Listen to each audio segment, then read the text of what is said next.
Assalamualaikum warahmatullahi wabarakatuh. Halo, perkenalkan nama saya Tessa Anugrah dengan NPM A1D021018 dari kelas 1A Prodi Pendidikan Biologi Universitas Bengkulu dengan dosen pengampu Dr. Muhammad Kristiawan MPD. Pembahasan pada video kita kali ini yaitu latar belakang, tujuan, konsep, karakteristik, dan tahap-tahap pelaksanaan MPMBS. Langsung saja ke materi yang pertama yaitu latar belakang manajemen peningkatan mutu berbasis sekolah. Peningkatan kualitas pendidikan merupakan suatu proses yang terintegrasi dengan proses peningkatan sumber daya manusia itu sendiri. Menyadari pentingnya proses peningkatan kualitas sumber daya manusia, maka pemerintah bersama kalangan swasta sama-sama telah dan terus berupaya mewujudkan amanat tersebut melalui berbagai usaha pembangunan pendidikan yang lebih berkualitas, antara lain melalui pengembangan dan perbaikan kurikulum dan sistem evaluasi, perbaikan sarana pendidikan, pengembangan dan pengadaan materi ajar, serta pelatihan bagi guru dan tenaga kependidikan lainnya.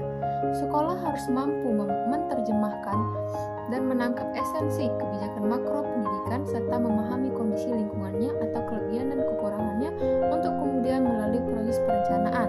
Sekolah harus memformulasikannya ke dalam kebijakan mikro dalam bentuk program-program prioritas yang harus dilaksanakan dan dievaluasi oleh sekolah yang bersangkutan sesuai dengan visi misinya masing-masing. Sekolah harus menentukan target mutu yang ingin dicapai untuk setiap kurun waktu, merencanakannya, melaksanakannya, dan mengevaluasi dirinya untuk kemudian menentukan target mutu untuk tahun sekolah berikutnya. Sekolah secara mandiri memiliki tanggung jawab terhadap pengembangan sumber daya yang dimilikinya sesuai dengan kebutuhan belajar siswa dan masyarakat.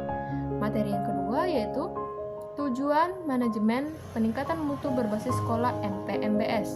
Menurut Direktorat Jenderal Pendidikan Dasar dan Menengah tahun 2000, MPMBS bertujuan untuk memandirikan atau memberdayakan sekolah melalui pemberian wewenang, keluasan, dan sumber daya untuk meningkatkan mutu sekolah. Materi yang selanjutnya yaitu konsep manajemen peningkatan mutu berbasis sekolah. A. Mensosialisasikan konsep dasar manajemen peningkatan mutu berbasis sekolah khususnya kepada masyarakat.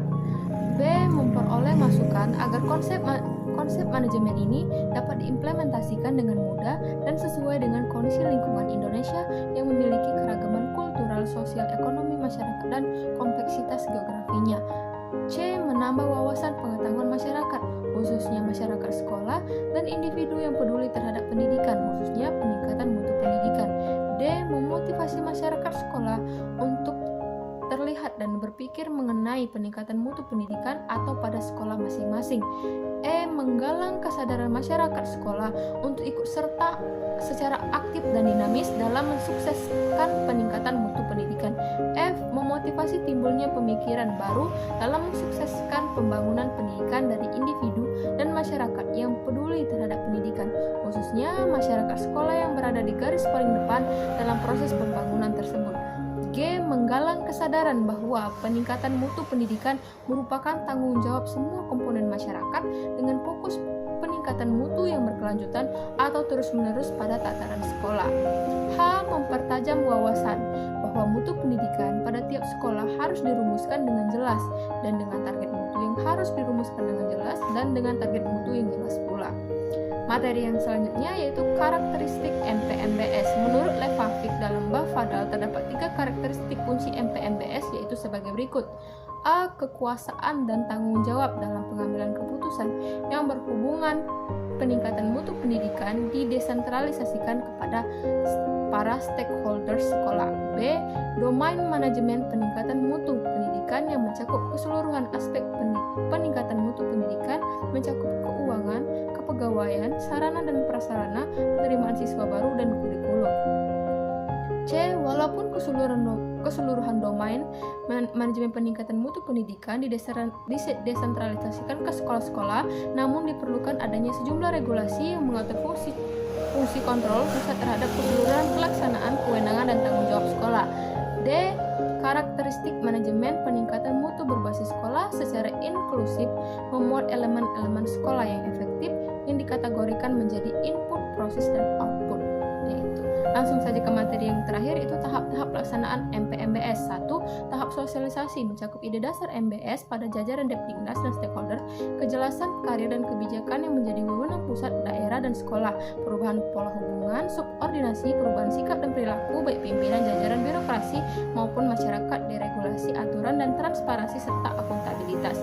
B. Tahap piloting uji coba. Efektivitas uji coba memerlukan persyaratan dasar, yaitu akseptabilitas, akuntabilitas, replikabilitas, dan sustainabilitas.